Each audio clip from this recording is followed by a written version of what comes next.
2 cups of pancake mix, and then 1 cup and 1/3 of water, and just mix it. Easy recipe. You don't need anything else, just add water, butter,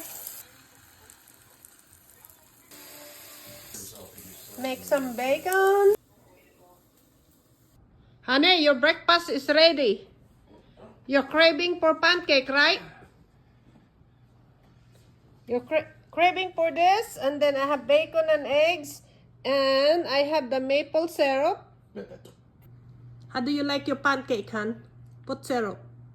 Perfect diet breakfast. Perfect diet.